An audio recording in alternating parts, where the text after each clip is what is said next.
Se o ajuste econômico é inevitável, apesar de duro, o debate honesto sobre os problemas brasileiros com suas razões e soluções não é menos necessário e urgente. Para falar sobre isso, nós estamos com o economista Mansueto Almeida. Então, Mansueto, bem-vindo. Há hoje um problema de honestidade no debate sobre as razões dos problemas econômicos brasileiros ou de suas soluções? Faltou-nos essa honestidade do debate de teoria econômica. Aliás, disse que em economia não se tem ideologia, tem-se teoria. Em algum momento trocou-se a teoria pela ideologia e deu no que deu. Está faltando esse debate honesto ou esse debate retomou-se agora no país? Acho que começou a retomar muito vagarosamente, mas faltou sim um debate honesto. Nos últimos anos, assim, principalmente por parte do governo, o governo vinha negando que havia uma crise, o governo vinha negando a seriedade dessa crise, e nos últimos 4, 5 anos o governo vendeu para a sociedade a ideia que, para o Brasil crescer mais, seria necessário e suficiente simplesmente aumentar subsídios e dar desonerações. E gastar mais em determinadas áreas. A gente sabe que gastar mais e dar subsídio não leva necessariamente a mais crescimento. O que leva a crescimento são instituições fortes, é transparência, um governo, um setor público que funciona e aumento de produtividade ligado à inovação, que depende tudo de uma boa educação. Então, tudo o que o senhor disse, se o senhor me permite o abuso aqui, não é nenhuma novidade para a economia, ou seja, é uma lógica que existe na teoria econômica. Por que o governo conseguiu colocar tudo isso do lado, nesses últimos 10 anos pelo menos, e vender uma nova lógica econômica que nos levou a essa situação pela qual passamos hoje?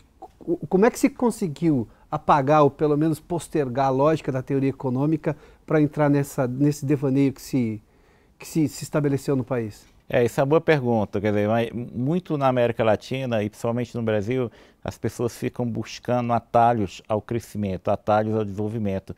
Se tem a falsa impressão que se eu proteger um setor, se eu obrigar um empresário a investir em determinados setores no Brasil, que aquilo iria gerar um efeito multiplicador e que tudo mais você teria mais crescimento.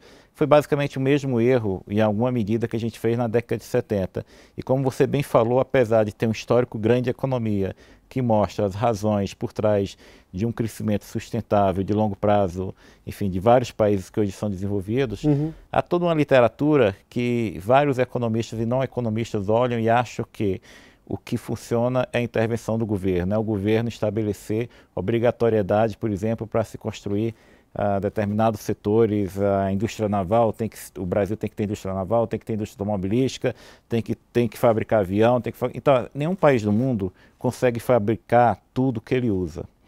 E os países se tornam competitivos quando eles estão integrados no comércio internacional, quando eles podem usar o que há de melhor no mundo no seu processo produtivo.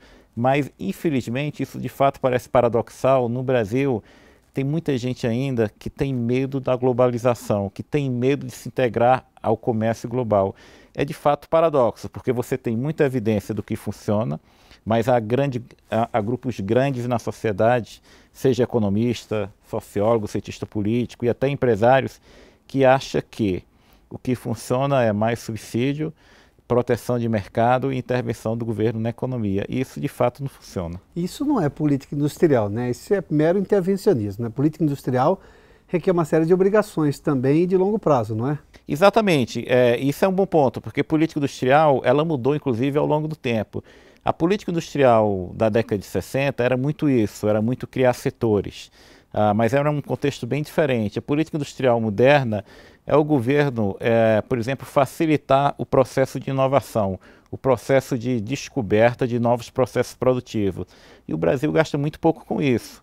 Para a gente ter uma ideia, os Estados Unidos, há uns 5, 6 anos atrás, ele começou uma instituição de pesquisa, de inovação, ligada ao setor de energia, que se chama ARPA-E, e é uma agência que foi criada com a dotação orçamentária, não é anual, é uma dotação orçamentária periódica de US$ 500 milhões.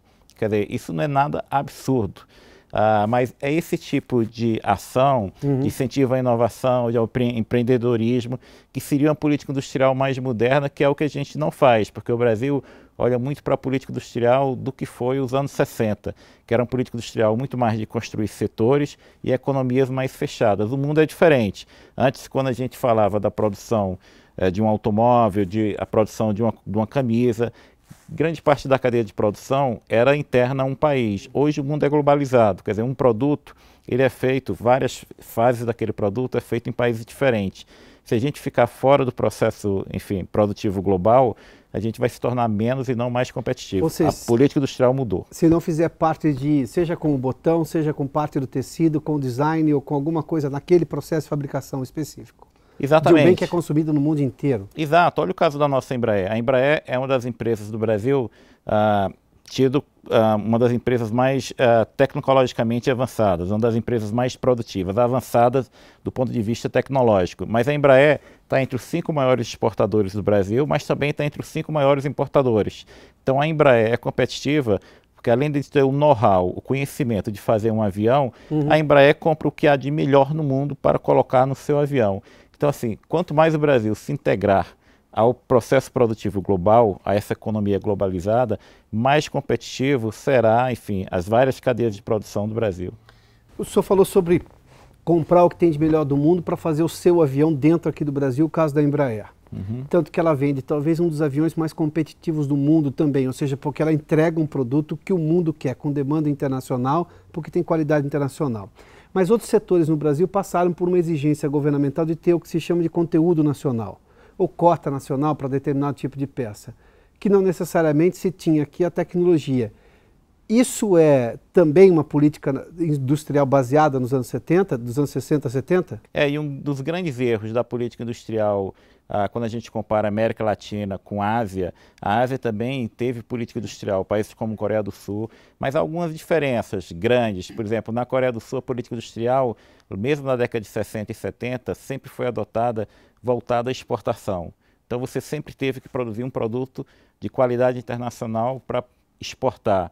E também, quer dizer, a Coreia do Sul, quando avançou em política industrial, avançou concomitantemente, até antes, em educação. A Coreia do Sul fez a revolução educacional na década de 70, né? Então você tinha uma preocupação com a educação básica, educação universitária, educação superior, você tinha mecanismos de incentivos e na Coreia do Sul tinha contrapartidas. O que são contrapartidas? Era governo, lhe dou algum subsídio, algum benefício, mas você tem que provar que está aumentando produtividade, está produzindo um produto competitivo, caso contrário eu vou retirar todos os subsídios. No Brasil, mesmo quando se tenta fazer política industrial da forma correta, se dá dinheiro subsidiado sem nenhuma contrapartida. Mas um dos grandes problemas, você tem razão, é que no Brasil se olha muito da política, uma política industrial muito baseada em protecionismo que não funcionou em nenhum lugar do mundo. Então, hoje eu coloco, a Petrobras tem que comprar 70%, 80% dos seus insumos no mercado doméstico. A Petrobras não consegue cumprir com o conteúdo nacional, ela reclama do conteúdo nacional e mesmo assim a gente exige que a Petrobras cumpra tantos por cento do seu processo produtivo com compras no mercado doméstico. Só que ela é uma petrolífera que compete no mundo, não compete no Brasil. Aí ela, por uma exigência do próprio acionista majoritário, faz com que ela fique menos competitiva. Exatamente, e que atrase o cronograma de investimento dela também. Então, assim, ela fica menos competitiva, ela tem que comprar produtos mais caros e muitas vezes ela não consegue comprar os insumos na velocidade que ela deseja para incorporar o seu processo produtivo. Então, quem sai perdendo é a empresa e o país. Onde é que no debate nacional fatores tão importantes dessa lógica econômica perderam seu espaço? O senhor falou sobre, por exemplo, qualquer incentivo a um setor específico. Quando da crise de 2008, 2009, as montadoras americanas foram ao governo, aliás, as três poderosas, a GM, a Ford e a Chrysler, foram ao governo e o governo disse assim, tá, mas tem uma série de exigências para eu te dar dinheiro. Eram questões ambientais, carros menos poluentes, que consumissem menos combustível, ou seja, mais econômicos, e tinha manutenção de emprego também.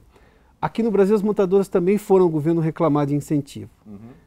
Não me lembro de ter tido uma contrapartida tão poderosa assim por parte do governo. Em alguns casos foi até nula.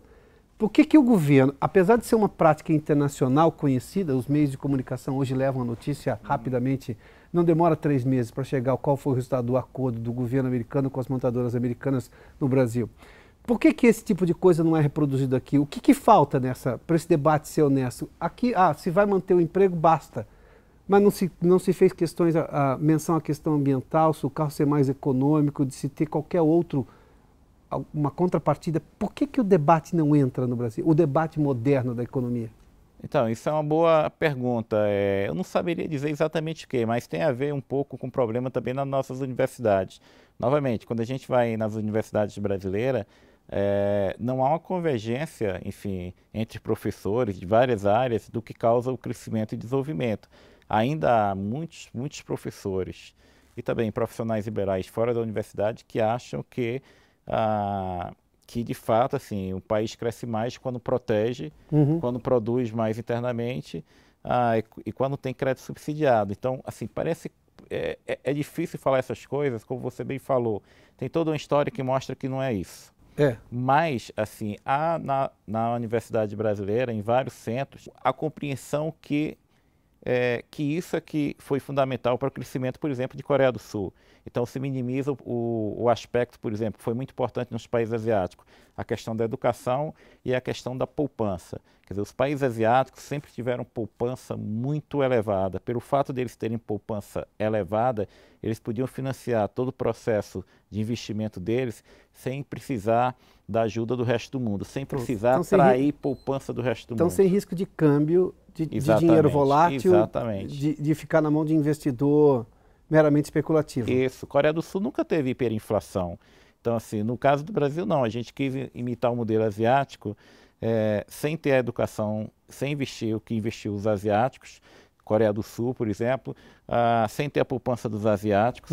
Isso levou a um aumento brutal de dívida na década de 70 e que recentemente se repetiu a mesma experiência a partir de 2008 e 2009.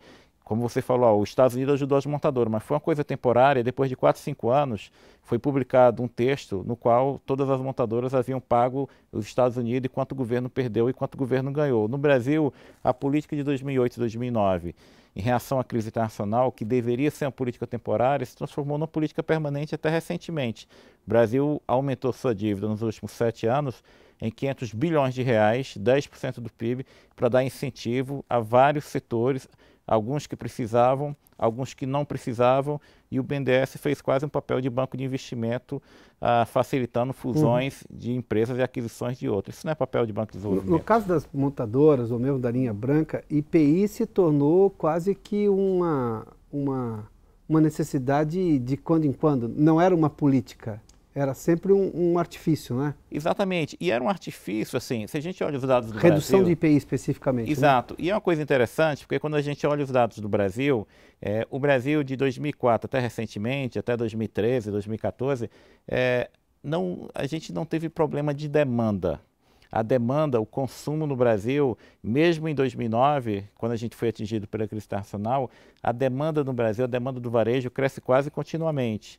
Então, assim, não precisava dar incentivos para montadoras ou para a linha branca para vender mais, porque não havia um problema de demanda. O problema do Brasil era um problema de custo, ou seja, a gente produz produtos, produz um automóvel, produz uma geladeira que é muito cara. E é muito cara porque a produtividade do trabalhador é baixa.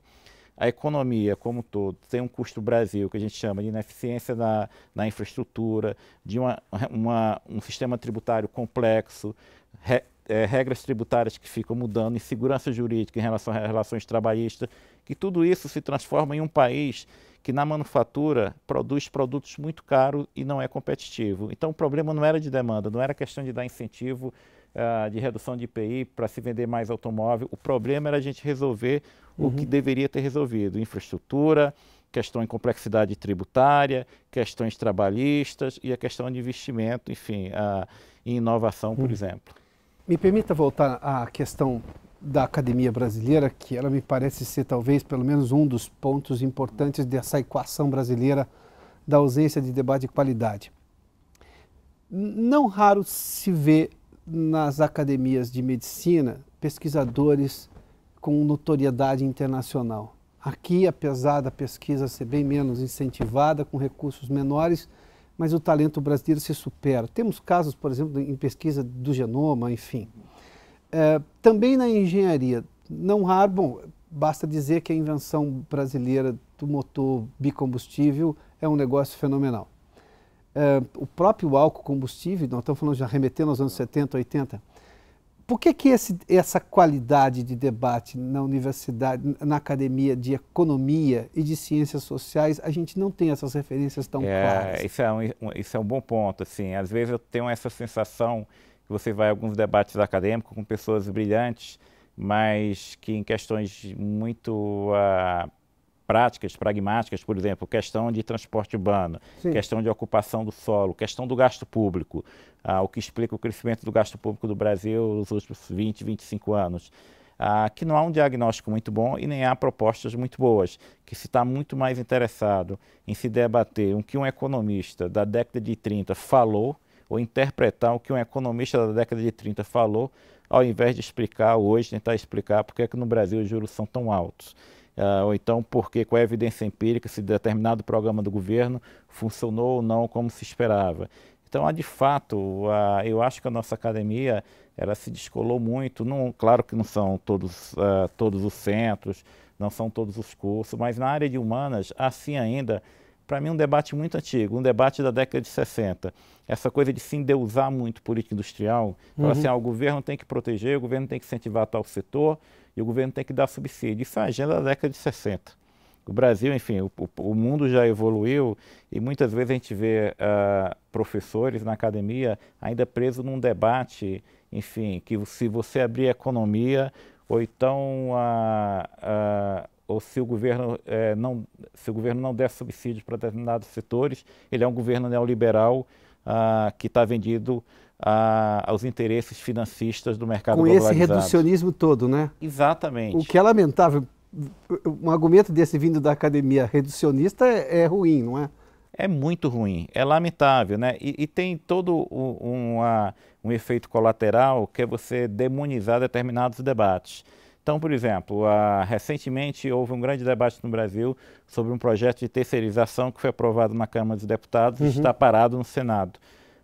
E parte da academia e parte da esquerda, dita esquerda no Brasil, falou que o projeto era ruim porque ia contra os direitos dos trabalhadores da CLT. Isso não é argumento, quer dizer, se tem um projeto, você tem que deixar muito claro no que ele é positivo, no que ele é negativo. Sim. Isso, de fato, fragiliza ou não a relação de trabalho. Mas no Brasil, se tem essa deturpação do debate de você demonizar determinados debates. Por exemplo, terceirização, reforma da Previdência, salário mínimo. Não se aceita nem que, enfim, esses tópicos sejam debatidos. Isso muitas vezes pessoas da academia muitas vezes se colocam em relação a esses temas como isso é uma tentativa de retirar direito do trabalhador, é uma tentativa de fragilizar a relação do trabalho. E não é. Quer dizer, reforma de Previdência o Brasil terá que fazer. Quer queira, quer não queira, o Brasil terá que fazer uma reforma da Previdência, porque daqui a 30 anos o Brasil terá uma estrutura demográfica igual à do Japão. E a gente já gasta com Previdência próximo ao que o Japão gasta. Então a reforma da Previdência será um imperativo.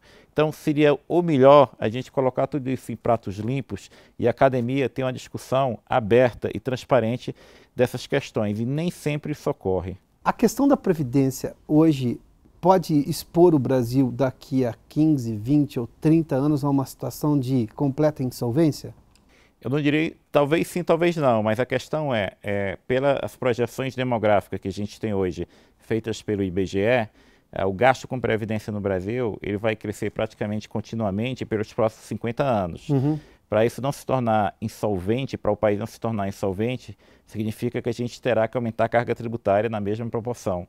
Sendo que a carga tributária no Brasil, hoje em torno de 35%, 36% do PIB, já é uma carga tributária muito elevada, dado o nosso nível de desenvolvimento. Então, assim, eu acho que é quase imperativo se fazer a reforma da Previdência. E, claro, assim, a reforma de Previdência no Brasil, porque a gente tem uma série de anomalias. No Brasil, por tempo de contribuição, ainda se aposenta muito cedo, 52, 54 anos. Você tem uma diferença de aposentadorias de tempo para se aposentar de mulheres e homens, que só 1/3 dos países do mundo tem. Nesses países que tem a diferença é menor, 2, 3 anos, não são 5 anos. Você tem regimes especiais de aposentadoria para professores, que não se justifica. Então, assim, a questão da Previdência a gente vai ter que resolver, senão a solução para não ficar insolvente terá que vir de aumento de carga tributária, sendo que o Brasil já tem a carga tributária muito elevada. Então, acho que essa não é a solução. Tomás Sueto, a proposta de ajuste hoje, que o senhor chama inclusive de inevitável, a necessidade do ajuste econômico hoje é inevitável por todas as situações que o senhor já elencou anteriormente. O momento político hoje permite, porque em algum momento o governo gastou demais, não está conseguindo pagar o que gerou de gasto. Qualquer corte que se faça hoje, ele demora um tempo para fazer o efeito.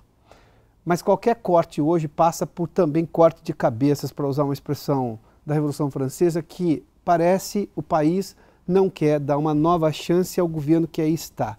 Da forma como se tem hoje, de apoio político quase inconsistente e não sei se verdadeiramente suficiente. O ajuste hoje é insolvente? Não dá para fazer o ajuste, embora ele seja iminente e necessário? Então, essa é a percepção dos mercados. Embora haja a percepção de parte da sociedade que, de fato, o ajuste é inevitável, que o Brasil terá que fazer um ajuste e parte desse ajuste terá que vir do lado da despesa com mudança de regras, o mercado... E a outra parte com aumento de carga tributária. No curto prazo, sim.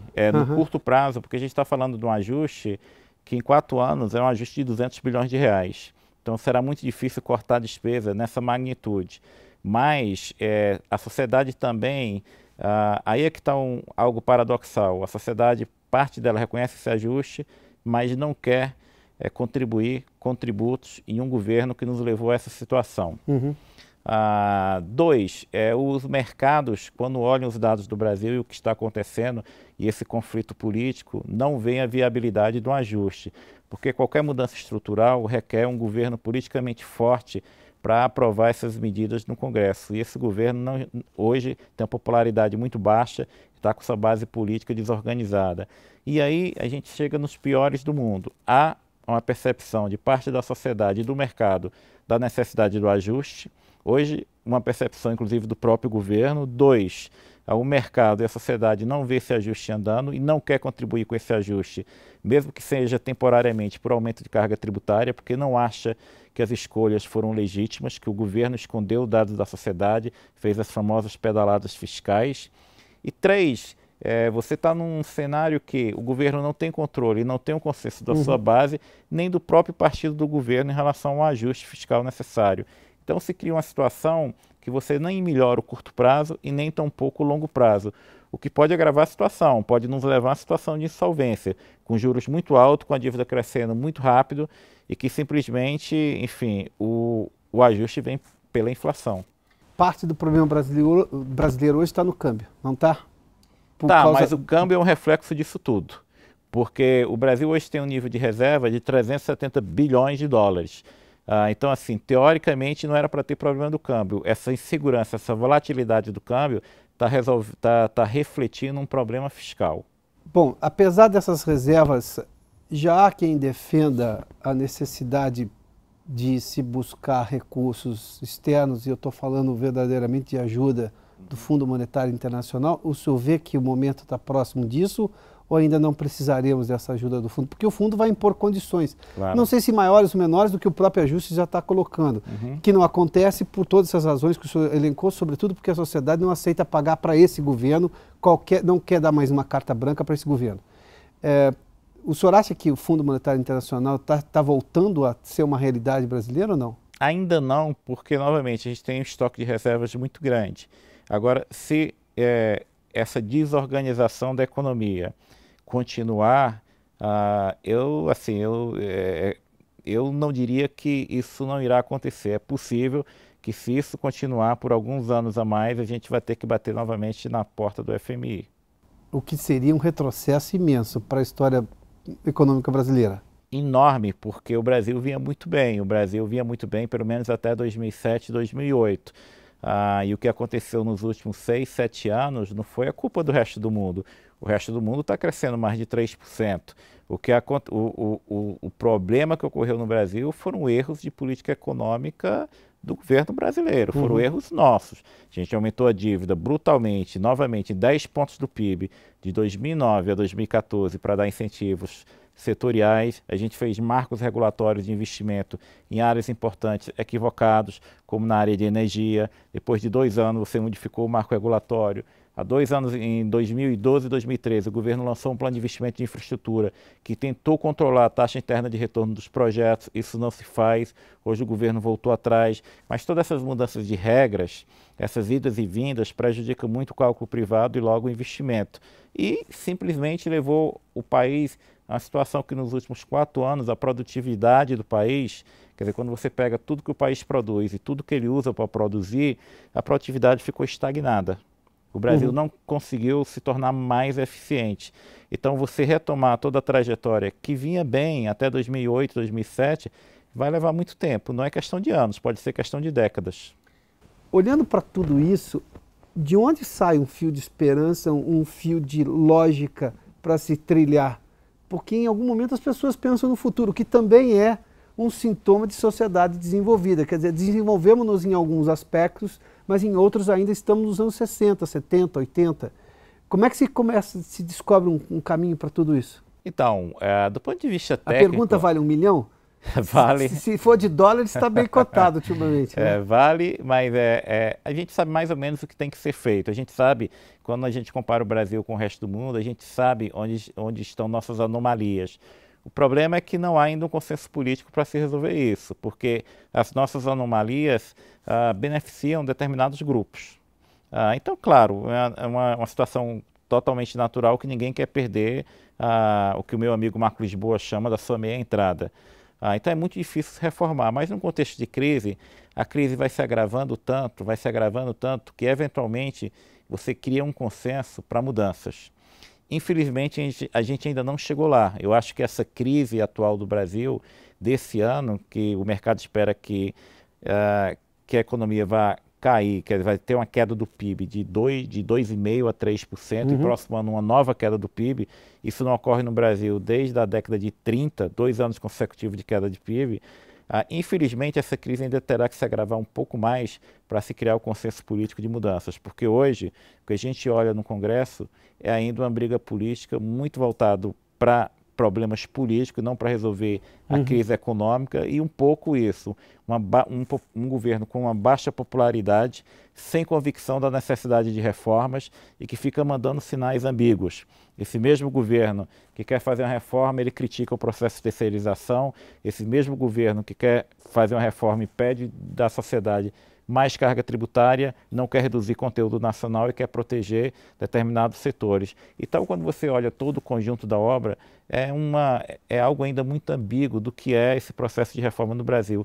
Então, eu acho que a crise vai se agravar, mas o agravamento da crise, em algum momento, vai gerar a necessidade e o consenso político para a reforma. O senhor está dizendo que a dor precisa aumentar para que comece a haver um consenso que comova o cenário político, infelizmente, infelizmente. Se fôssemos uma sociedade de pessoas com escolaridade alta, pessoas que notassem claramente esse processo, eventualmente, quer dizer, através do voto, as pessoas, inclusive, já teriam penalizado o governo. Mas não.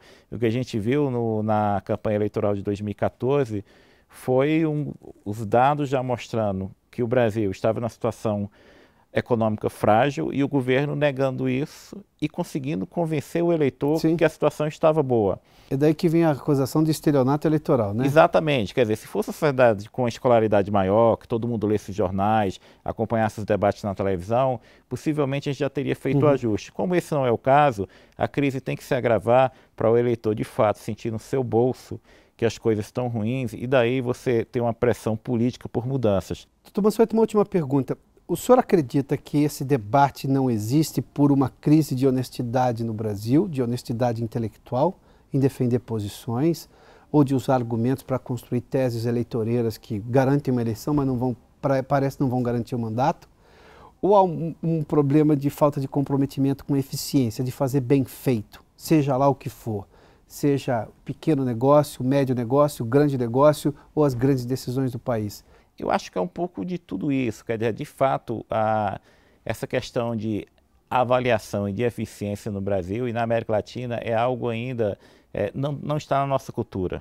Então, assim, por exemplo, o governo justifica muito dos seus programas baseado no que foi gasto e não no resultado. Sim. Recentemente, por exemplo, um dos programas importantes do governo de ensino técnico foi contestado por um órgão do governo, que foi o Ministério da Fazenda, mostrando que havia dúvidas da efetividade, da eficácia daquele programa. E, ao invés daquilo, iniciar um grande debate, que seria positivo, sobre se o programa não é eficaz, como torná-lo eficaz, o que Sim. deve ser feito. Não. O órgão que era responsável pelo programa, o Ministério da Educação, tentou negar o estudo do Ministério da Fazenda, entrou numa briga interna com o Ministério da Fazenda. Então, essa questão de avaliação, de transparência, esse comprometimento com a eficiência, de fato, a gente ainda está muito longe. Mas, se o Brasil quiser se tornar um país desenvolvido, vai ter que ir por essa área. E, logo, isso tudo está ligado também com o ponto que você colocou, da honestidade do debate. Quer dizer, chegou o ponto que não se dá mais para defender determinada política meramente porque vai favorecer os mais pobres ou vai favorecer a classe média ou os mais ricos e tem que aumentar gasto. Não. O que vai favorecer todo mundo, a sociedade como um todo, é ter mais crescimento, desenvolvimento com igualdade. E para isso, a gente vai ter que ter um debate muito sério e livre de ideologia. É difícil, mas assim, o grande problema da esquerda latino-americana, que eu acho, é que ela participa dos debates com os olhos da década de 50. Achando que o governo tem que ser produtor de petróleo, tem que ser dono de cadeias de produção, tem que proteger o mercado. Isso é a esquerda da década de 50. A esquerda do século XXI, nos países europeus, olham justamente isso. Eles não estão interessados se o governo é dono dessa ou daquela empresa. Eles estão interessados em a educação é boa e a qualidade da educação está melhorando, o serviço de saúde é bom, o serviço de saúde está melhorando, quanto a sociedade está pagando por isso, o que recebe em troca. Quem recebe subsídio são os mais pobres ou os mais ricos. A estrutura tributária é justa. Esse é o tipo de debate que a esquerda, a direita, qualquer um no Brasil, qualquer grupo político deveria incentivar. Mas a gente ainda está longe disso. Thomas Sweton, muito obrigado. Eu que agradeço.